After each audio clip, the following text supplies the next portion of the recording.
To the team from South Dakota, and welcome to your coach, whom I recognize from past competitions. I am looking forward to the comments that you are making. As we are to be your judges, you should know who we are. I'm Les Volpe. I'm an attorney from Denver, Colorado. And my colleagues are? I am Gus Chin. I'm a municipal judge for the cities of Holiday and Cottonwood Heights in the state of Utah. Good afternoon. I'm Britt Kremeyer. I'm originally born and raised from Las Vegas, Nevada. I'm a We the People alum, and I'm currently a practicing attorney in Boise, Idaho. If the students would introduce themselves, please. Hi, my name is Allie Bloom. I'm Lauren Strand. Good afternoon. I'm Liam Riley. And I'm Lindy Dean. Very well. The question that we have for you today is, as you are probably aware, question 2. I will read it to you. Richard Posner wrote that the American public worries more about invasions of privacy than about summary proceedings against suspected terrorists, curtailments of the freedom of speech of the law-abiding, or the rights of the media to publish government secrets. Do you agree or disagree with this statement? Why or why not? To what extent, if any, is privacy in jeopardy today? What protection, if any, do people have from privacy violations by governments or businesses? You may begin. Why is it that we sit here in the Zoom meeting, we're not worried about the fact that Zoom sells our data to Facebook without consent? Why is it nobody remembers the Equifax breach of 2017 that revealed 147 million Americans' data? It's because privacy is dying and our apathy is killing it. Today's newscape is dominated not with privacy concerns, but debate on free speech. Due to this, we disagree with Richard Posner's words that the American public cares more about the privacy than freedoms of press, speech, or habeas corpus. Americans today seem to value their own convenience much more than they do their privacy. To illustrate, one need only to point the widespread success of smart technology like Alexa or Siri. These voice-activated machines do more to invade privacy than governmental programs, and we welcome them into our homes. Additionally, Americans willingly provide sensitive info to apps like Facebook and Instagram. This shows growing danger of corporate surveillance in the modern world.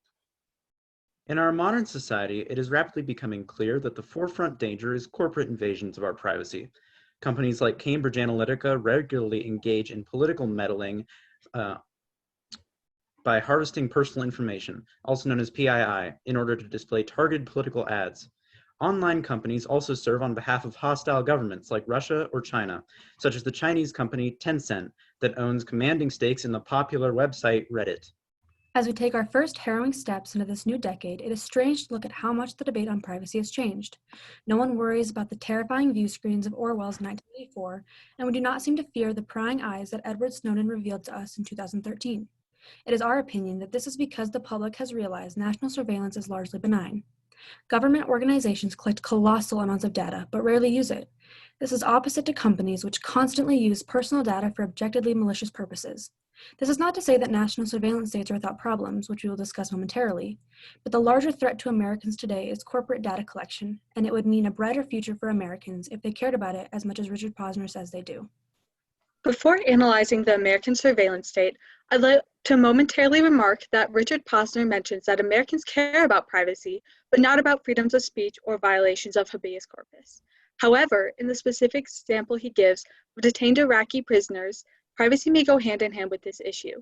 The U.S. surveillance state extends outside of America, and it's likely how these men or other plaintiffs, such as the 2010 D.C. District case McCullough versus Gates, were detained. The 4 torts currently based on privacy are as follows: intrusion upon solitude, public disclosure of embarrassing private facts, publicity that shows a person in false light, and appropriation of name or likeness. These are useful laws that benefit most citizens' right to privacy, yet they are often ignored by the government surveillance apparatus, such as in 2018 Carpenter v. United States.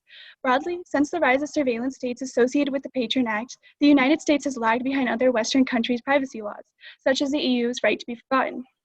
For all the protections promised by the internet privacy laws like COPA or health privacy laws like HIPAA, the United States always finds a way to undermine these with new bills. One bill, called Earn It, would violate the Fourth Amendment by imposing governmental control on sites' contents, strip encryption from the internet, and make certain apps like WhatsApp illegal.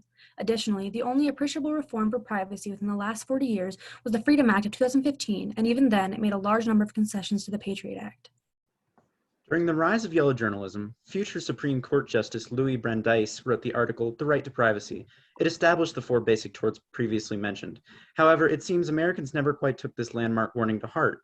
Americans seem to only be adept at recognizing threats that are right in front of them. This likely explains why malicious corporations and governmental surveillance states are healthy and growing. However, nonetheless, threats to upend the internet and corporate meddling in elections harass citizens daily. Personal information is constantly leaked by data breaches from Facebook or other companies.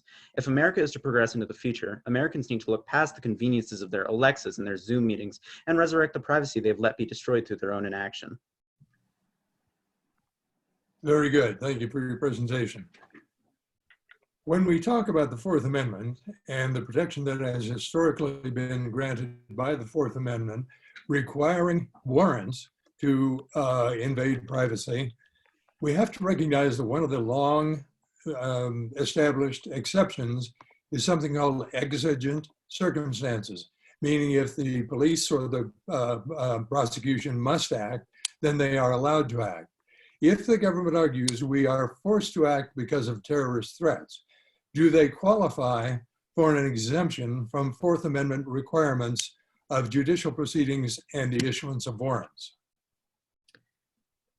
I think that when I think about like the Fourth Amendment and the rights, especially in like cases of terrorism, if it's localized terrorism, meaning people with like within the United States, I think that they still deserve to be offered those protections because, you know, the long age saying goes, innocent until proven guilty. And so I think that, you know, they have ways of getting the information. So I think it's important to go through those ways legally to prevent people from being exploited in ways that they shouldn't be. I'd like to expand upon that notion by talking about the circumstances of the 2010 DC District Court case, McCullough versus Gates.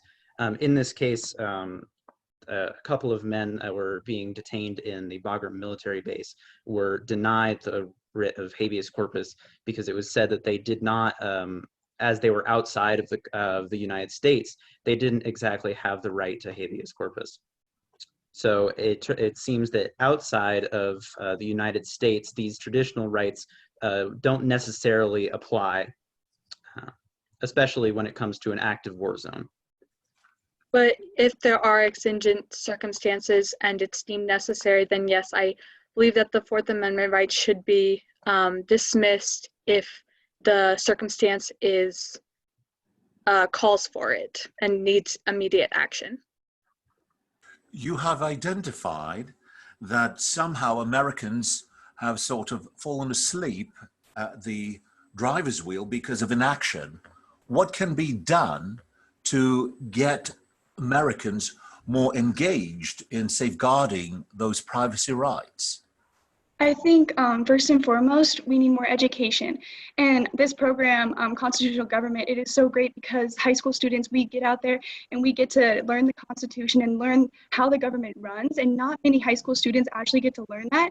And so once those students that don't really understand how the government works get thrown out into the real world, they're left with this big hole and they don't even know how their very own country runs. So I think education is definitely a huge first step. I think expanding upon what Lauren has said, along with education, is not just kids too, it's adults. Because like I personally, I know a lot of the breaches that happen. I know where my information is going, but I think what we need to be educated on is the effects of that happening. Because while right now it might not be an issue, the companies that have our information, they can do what they please with it. And so I think we need to be educated more on the consequences than what exactly it is they're doing.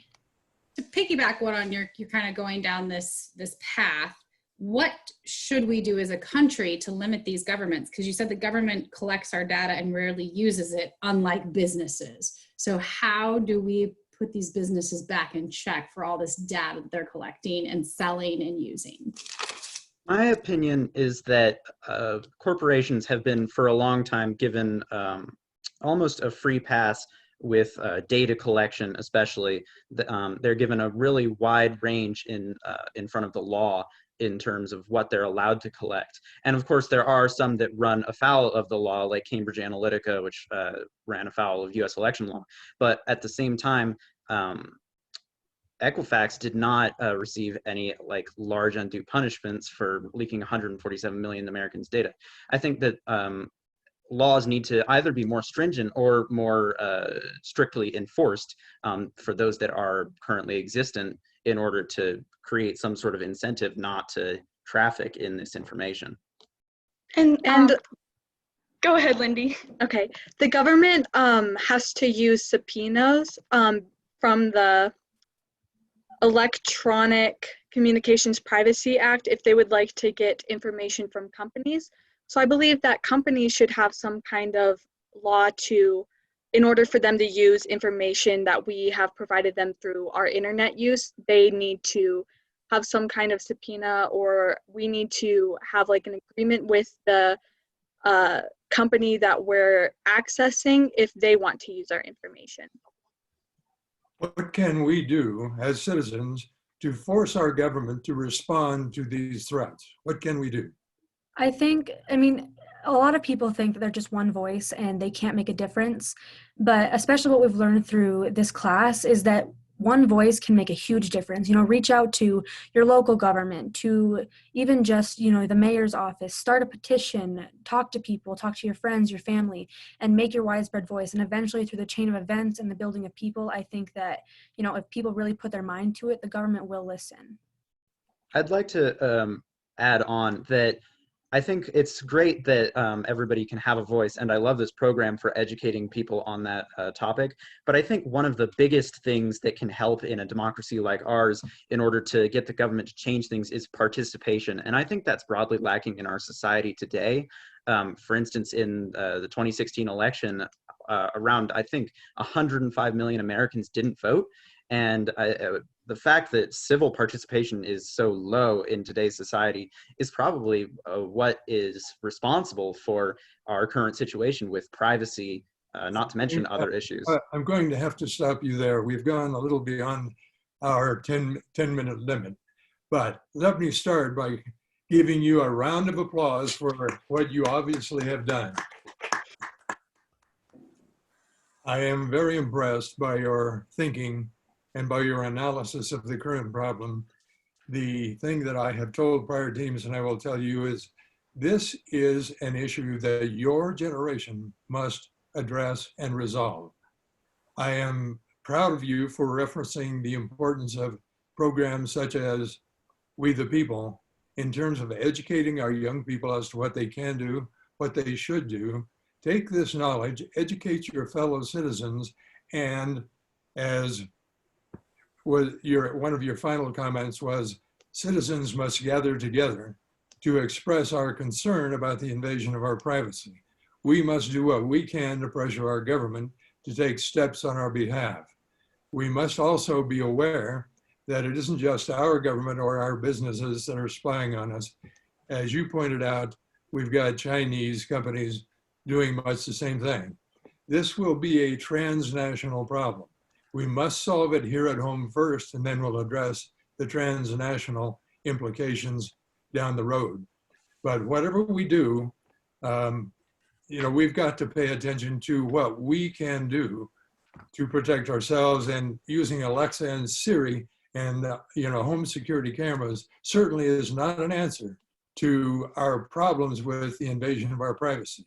We've got to demand that those companies take steps to protect us rather than selling this information. As we pointed out, if you look for a product on the internet today, there will be 3 companies that advertise that product on your computer by the next day. There are people watching whatever you do on the internet. We've got to figure out how to encrypt our information or to force the companies to protect us from that kind of invasion. Go forth and use your knowledge to protect America, protect your fellow citizens. Thank you for your hard work. And thank you to your teacher for the obvious hard work your teacher has done. Let's have a round of applause for your teacher. I'll turn the rest of the comments over to my colleagues. Thank you. Congratulations on a job well done also. I do appreciate the thoughts you've shared with us in not only your prepared remarks, but in your responses to our questions. I appreciate particularly how you've identified eventual responsibility. And certainly if there are any changes to be made to the law, you're the ones who can help to bring about that. And by virtue of what you have learned through the We the People program, I hope you follow through on your commitment to be civically engaged on an ongoing basis throughout your future years and your collegiate years. Good luck to you and thank you. Thank you. Thank you. Thank you guys for sticking it out and opting to participate in this type of platform. As I have said to some of the other teams, I know that this isn't ideal. You'd rather be in DC. We would rather be in DC with you. But the fact that you are willing to put in such thoughtful and hard work in such uncertain times, it means the world to me. It inspires me to know that young people out there, such as yourselves, care, are passionate, are involved.